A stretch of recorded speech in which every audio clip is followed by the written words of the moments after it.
Welcome to Somewhere Along the Way. I'm Dennis, and I'm glad you found your way here. Every story you'll hear on this channel is written and narrated by me. Some drawn from memory, others inspired by the people, places, and moments that have stayed with me over the years. This channel, it's simply a place to slow down for a little while, to remember, to reflect, and to enjoy a good story. So, wherever you're listening from, please know, I'm really glad that you're here. Let's jump right in to today's story. It was a little after 7:30 on a Saturday morning. The sun was already up, but the neighborhoods were still holding on to the quiet from the night before. My wife and I, we had just finished our weekly coffee date. You know, it's interesting. I look forward to those slow mornings all week long. We don't go anywhere fancy. In fact, most Saturdays, we end up at one of our favorite little places. It's called Cultivate Coffee. It's a local hangout in the heart of Sunny Slope, or the Slope as we natives call it. It's a quiet, comfortable place. There are usually a few college students sitting behind their laptops, some locals passing through, and the employees, they always seem to know everyone who walks through the door. At that hour, though, the room belongs mostly to gray beards, white hair, and wrinkled faces.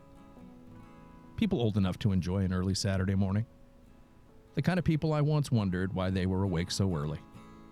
And then somewhere along the way, I became one of them. We finished our coffee and headed out before the Phoenix heat had a chance to envelop the day. I was driving through one of the older neighborhoods along the central corridor, where the large ranch-style homes sit back from the street behind wide lawns, trimmed hedges, and trees that were there long before most of the people now living beneath them. Everything appeared to be in its proper place. Then I saw the tree. It was huge, and somebody had covered nearly every reachable branch in toilet paper. Long white strands hung from the canopy. Several rolls had been thrown high into the limbs and left to unravel on their way down. Toilet paper stretched across the lawn, over the shrubs, and into the lower branches. Whoever had done it, they had really committed themselves to the job. I slowed down, then I pulled over for a better look. I hadn't thought about TPing a house since my children left home years ago, but I recognized good work when I saw it. Those hooligans, they had done an outstanding job. The homeowners would likely be cleaning it up for the next few hours. Some of those strands were high enough that a rake wouldn't reach them. And once the sprinklers came on, that toilet paper would turn into wet clumps stuck to the grass and tangled in the shrubs. They would probably still be finding pieces several days later. I knew all of that. I also knew that somewhere nearby, a group of teenagers was probably still laughing about it. It's interesting. Teenagers, they have a funny way of showing affection. They inconvenience you. They make fun of you. They create extra work for you, then disappear into the night, completely convinced they've just given you something to remember them by. I mean, at that age, it makes perfect sense. Until years later, when you're the one standing in your own yard, looking at your own trees covered in toilet paper, that you begin to see the flaws in that arrangement. I sat there for another moment admiring their work. I wondered who lived in that house. Was it a friend? A coach? A teacher? Someone they liked enough to spend a part of the night decorating an enormous tree with toilet paper? I suppose there was always a chance the homeowners had simply annoyed the wrong group of kids or a neighbor. I suppose there was always a chance the homeowners had simply annoyed the wrong group of kids. Still, though, I prefer my version. I pictured those teenagers crouched behind parked cars, trying to whisper and failing. Someone giving instructions louder than they realized. Someone laughing at exactly the wrong moment. And as usual, there was probably one kid responsible for the entire idea. It always seemed to be that way. I pulled back into traffic and continued on my way. As soon as I was on the road again, though, I felt a smile come across my face. And just like that, I was 17 years old again. It was a cool October night in 1987. And the person whose yard we were about to cover in toilet paper was one of the few teachers I would still be thinking about nearly 40 years later. It was my junior year. I'm fairly certain I was 17, although I may have still been 16. It's funny how time erases details that once seemed important enough to define you. But at that age, the difference between 16 and 17 felt enormous. Nearly 40 years later, though, I have to stop and do the math. Marching band season was coming to an end. Our final performance would be at the last football game of the year. You know, it's funny. Back then, the Trojan football team wasn't exactly known for winning games. Their red and black uniforms looked considerably more intimidating than the way that they played. There would be no state championship that year. In fact, I don't remember the football team making the postseason at any point during my time there. And it's funny because my friends and I, we may have been the nerdy band kids, but we knew why the home bleachers were crowded. At least, that's what we told ourselves. The final game came and went without much distinction. The cheerleaders cheered, the football team played, and we performed at halftime while the cool kids slipped off campus to smoke cigarettes or disappeared beneath the bleachers to make out. By then, we had played the same music enough times that our hands seemed to know what to do without us. We marched to our places. We hit our marks. We played the final note, and that was it. Months of rehearsals, sunburned afternoons, heavy uniforms, bus rides, football games, and Mr. Malambry telling us to do it again. Finished in the time it took him to lower his hands. You know, I don't remember what we played that night. I don't remember whether the football team won. They probably didn't. But I do remember what happened afterwards. It's interesting that memory is selective that way. It keeps whatever it wants, then quietly lets the rest go. Mr. Malambry released us after the game. He wasn't an especially warm man, but he wasn't unkind either. He carried a certain aloofness that made him difficult to read. He didn't say much, and he rarely seemed interested in explaining himself. Most of what he needed to communicate happened from behind the conductor stand.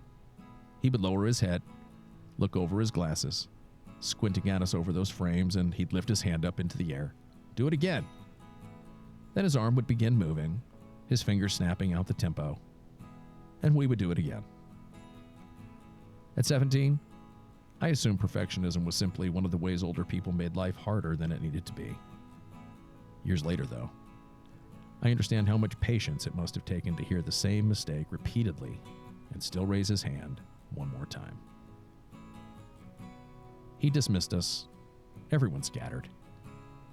There was a dance at the school that evening, but we skipped it. I mean, a dance has chaperones, rules, and an ending time. We wanted somewhere where we could hang out, drink bottles and James wine coolers, pass a joint around the circle, and listen to music without an adult asking us what we were doing. Back then, getting alcohol wasn't especially difficult. There was always someone willing to buy it for an extra $5. We ended up in a church parking lot. And for some reason, we always seemed to end up in a church parking lot.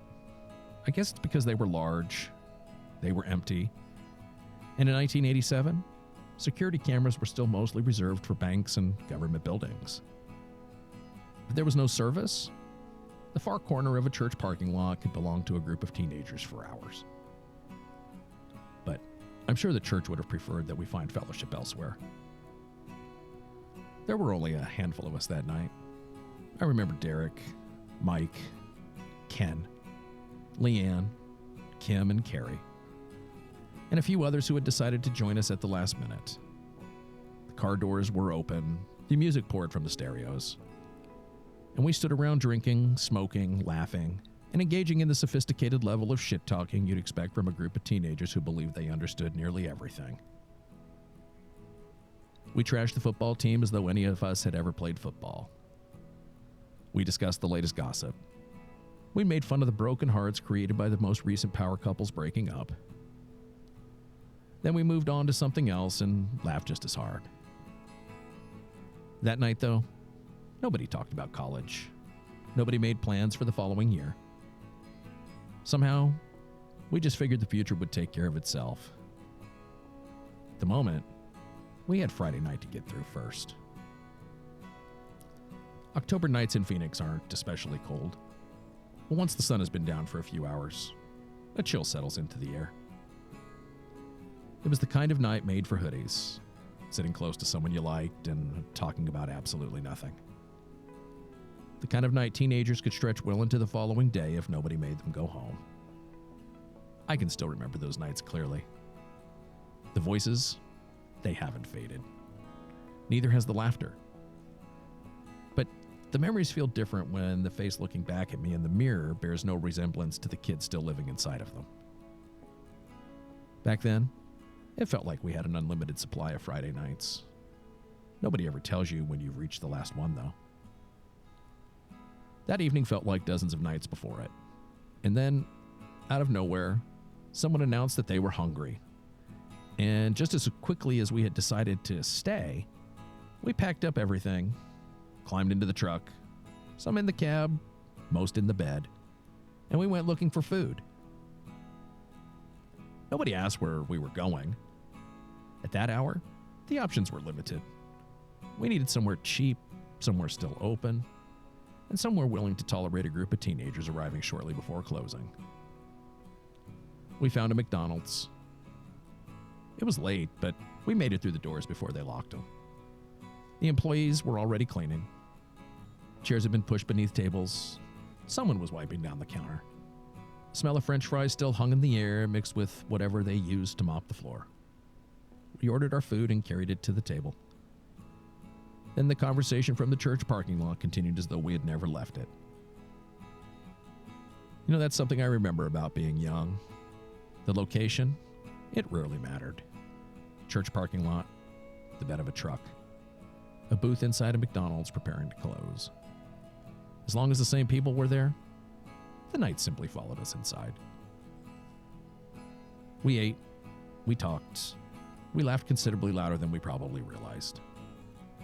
The employees, they continued cleaning around us, waiting for the evening to end. And then Ken stood up. You know, Ken, he was the kind of person who could turn an ordinary stop for hamburgers into something everyone would still remember decades later. Every group seemed to have someone like that. The person who didn't wait for the evening to become interesting. He gave it a push. I got an idea, check this out. With Ken, those words rarely led anywhere sensible. He walked across the restaurant and opened the cabinet beneath one of the trash receptacles. Inside was one of the largest collections of toilet paper I'd seen outside of a supermarket. They were stacked from the bottom of the cabinet nearly to the top. Ken looked at the toilet paper. He looked back at us. The idea required no explanation. But still, he returned to the table and explained it anyway. We should TP Mr. Malambry's house. You know, there are ideas that deserve careful consideration, but this wasn't one of them. Ken said it, we laughed, then everyone agreed. That was the entire planning process. Mr. Malambry was one of our favorite teachers, so naturally, we wanted to make his weekend considerably more difficult. At 17, aggravation was one of the highest forms of affection. We weren't angry with him. We weren't trying to damage anything. In our minds, covering his house in toilet paper would just be a funny prank. Teenage logic has its own internal structure. It makes perfect sense while you're living inside of it. Each one of us grabbed as many rolls as we could carry. I remember expecting someone behind the counter to stop us, but nobody did. The teenagers closing the restaurant couldn't have cared less about the disappearing toilet paper.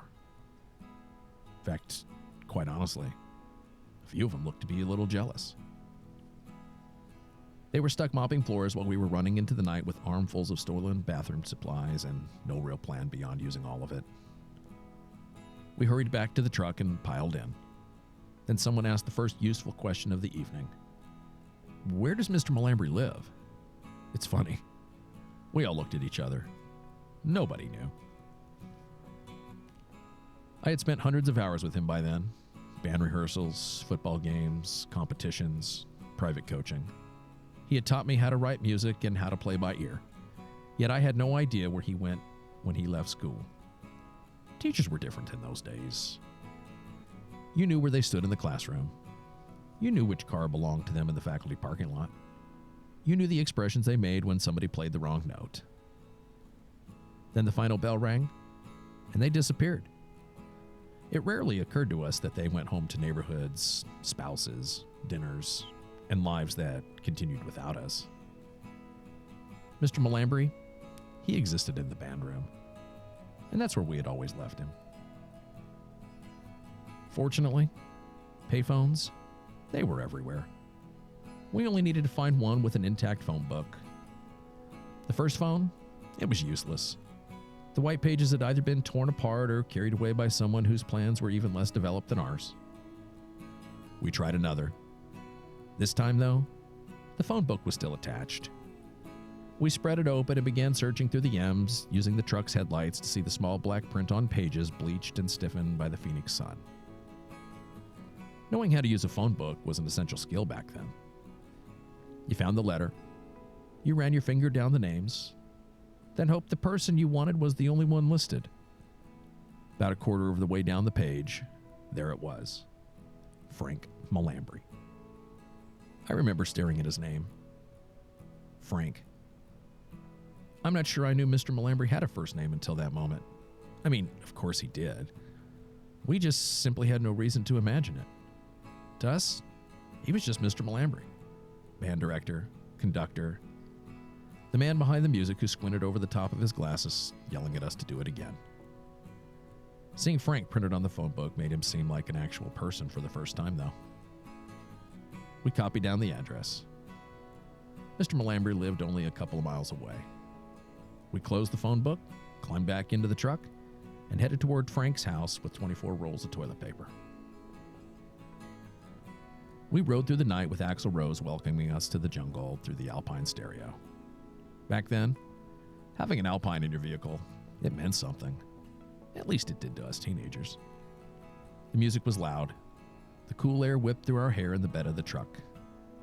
Everyone was still laughing and talking over one another, holding stolen rolls of toilet paper and enjoying that short stretch of time when an idea becomes a plan. We turned onto Mr. Melambry Street. The truck slowed. Someone turned down the music. The headlights went off. I don't remember whose idea that was. Apparently, though, we believed a truck full of teenagers coasting through a quiet neighborhood in complete darkness would attract less attention. Once again, teenage logic. We coasted toward the address we had copied from the phone book, and then we saw it. The white conversion van parked outside. It's funny. Conversion vans, they were everywhere in the 80s. Curtains in the windows, extra seats inside, enough room to travel, sleep, or simply disappear for a while. I had seen Mr. Melambry's van in the teacher's parking lot hundreds of times. We had found the right house. There was something strange about seeing it there, though. A familiar vehicle parked in an unfamiliar place. Until that moment, I had only known it as the van that carried him to school. Now it was sitting outside of Frank's house. The truck rolled to a stop, and like ninjas, or at least how a group of teenagers imagines how ninjas behave, we jumped out and scattered across the lawn. Everyone had toilet paper. I mean, we tried to keep quiet, but we failed almost immediately. Someone would always start laughing. Someone else always start giving instructions considerably louder than they realized. Throw it higher, get the tree, do the van. It's funny, every group seems to have one person who becomes the supervisor the moment nobody knows what they're doing. That night, though, I'm fairly certain we had several. Rolls sailed over the tree limbs and unraveled behind them. A few, they cleared the roof. Others bounced off the side of the house and landed in the yard. Someone wrapped toilet paper around the white conversion van. Someone else threw a roll too hard, and we watched it disappear over the house into the backyard. Nobody went after it, though. We still had plenty left. 24 rolls of toilet paper can cover an impressive amount of property when placed in the hands of determined teenagers. Long white strands stretched from the trees to the shrubs. They crossed the lawn. They hung from the roof. they wrapped around the van Mr. Melambry probably planned to drive the following morning. Every successful throw made us laugh harder. At 17, you rarely picture the morning after your fun. You see the toilet paper hanging perfectly from the tree. You don't see the man standing beneath it, waiting to clean it up. You don't think about the sprinklers turning the paper into paste. You certainly don't imagine your teacher spending part of his Saturday cleaning up a gesture you believed he would find flattering and possibly funny. That understanding, though, it comes later. Usually after your own children and their friends introduce you to the other side of the joke. The entire operation, it felt as though it lasted forever. But looking back, it was probably only 7 or 8 minutes. And that's all it took to create a memory I would carry for nearly 40 years. And a mess that Mr. Melambry would spend hours cleaning up. As the final rolls grew thin, we threw what remained into the yard. Someone whispered that we needed to go. Someone else was already running. Within seconds, we were back in the truck. The engine started, the headlights came on, and we pulled away from the curb laughing as though we had just accomplished something remarkable. I remember looking back at that house as we drove away. White strands moved gently through the branches. The van, barely visible beneath the toilet paper. The whole yard looked ridiculous. I can assure you, we were really proud of ourselves. Monday came. We returned to school carrying the secret with us. I don't remember anyone discussing what we would say if Mr. Melambry confronted us. We probably assumed we could deny everything. A group of students from his band had somehow located his home, stolen 24 rolls of toilet paper, and covered his property shortly after the final football game of the season. Clearly, it could have been anyone.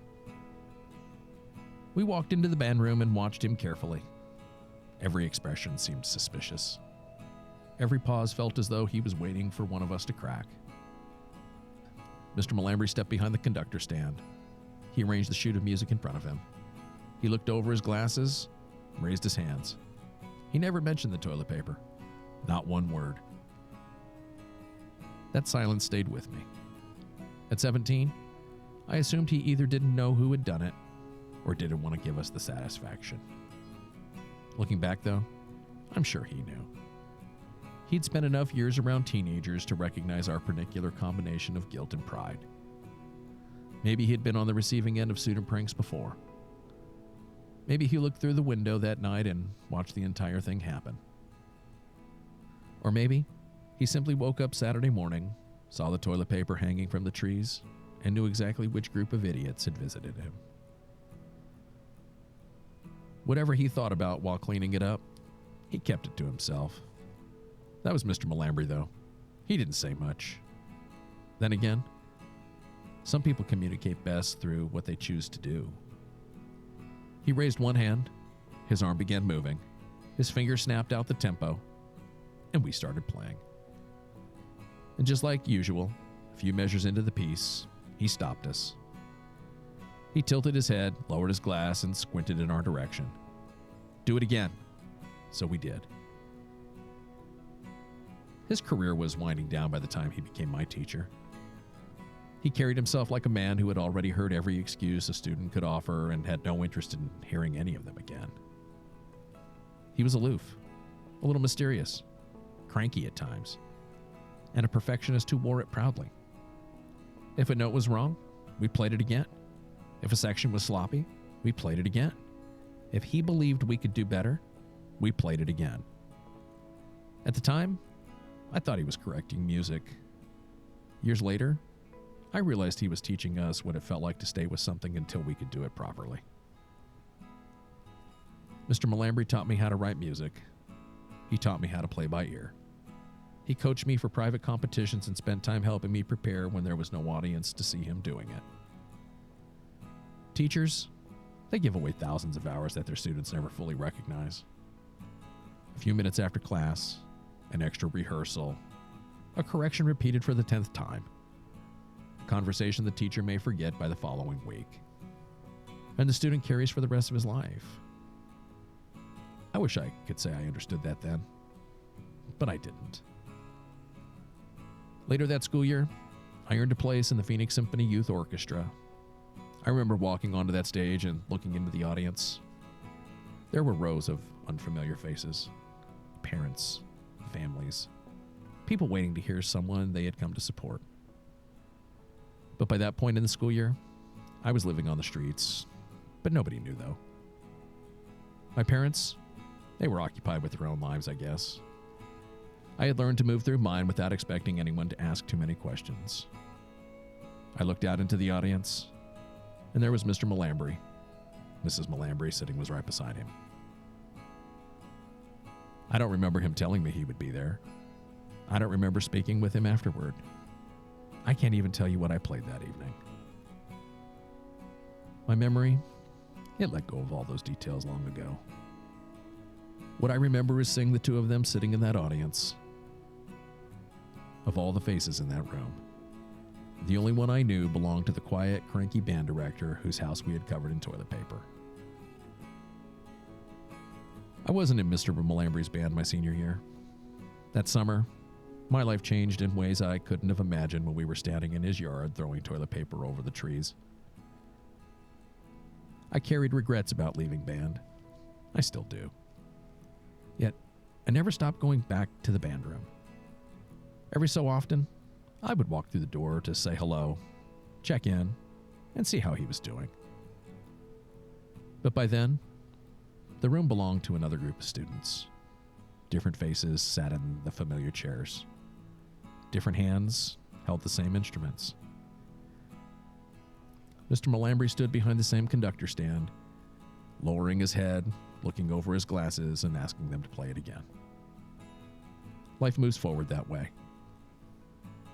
The places that once felt as though they belonged to us, they never ask if we're ready to leave them. Mr. Melambry retired at the end of the year I graduated. I'm still unsure whether our prank pushed him over the edge, or whether it was simply time to hang up his baton and travel the world in that white conversion van. I prefer to think it was the van. He had spent enough years listening to teenagers miss the same notes. He'd earned a quiet road by that point. The last time I saw him was graduation night. He shook my hand. He wished me well. Then we faded out of each other's lives forever. There was no long goodbye, no speech, no moment that announced we would never speak again. It's interesting. It seems like most people leave our lives this way. The final conversation ends. Someone walks in another direction, and years pass before you realize that was the last time. For a long time, when I remembered Mr. Melambry, I remembered the obvious things. The band room, the sheet music, his fingers snapping out the tempo. The way he tilted his head, squinted over his glasses when a section wasn't good enough. Do it again. I remembered the phone book beneath the headlights, his first name printed among all the other M's, the white conversion van sitting outside his house, and 24 rolls of toilet paper hanging from his trees. Those were the parts that made a good story. But it took me years to understand the parts that actually mattered. He showed up. He showed up for competitions. He gave me his time. He taught me to hear what I couldn't hear before and stay with something until it was right. And on an evening when I walked onto a stage and looked into an audience without expecting to recognize anyone, he was there. Mr. and Mrs. Melambry had taken their seats to watch one of his students play. It may have been an ordinary evening to him. I mean, teachers attend students' performances all the time. That's what good teachers do. I always felt a special connection with Mr. Melambry. Looking back, I'm sure I was one of many students touched by a kind, cranky old man who taught us far more about life than he ever did about music. Most of us probably recognized it years too late. We were busy being 17 at the time. We thought affection looked like pranks. So we stole toilet paper from a McDonald's, found his address in the white pages, and covered his home in the middle of the night. Then we waited for him to acknowledge us, but he never did. He simply stood behind the conductor stand on Monday morning, raised his hands, and continue teaching us. That Saturday morning, as I drove away from the toilet paper tree in central Phoenix, I found myself wondering about the people who lived in that house. I wondered who had been there the night before. I wondered who had come up with that idea. And I wonder whether the person cleaning up that mess would recognize what those hooligans had been trying to say. Nearly 40 years later, I finally understood what we'd been trying to say to Frank. We just didn't have the words yet.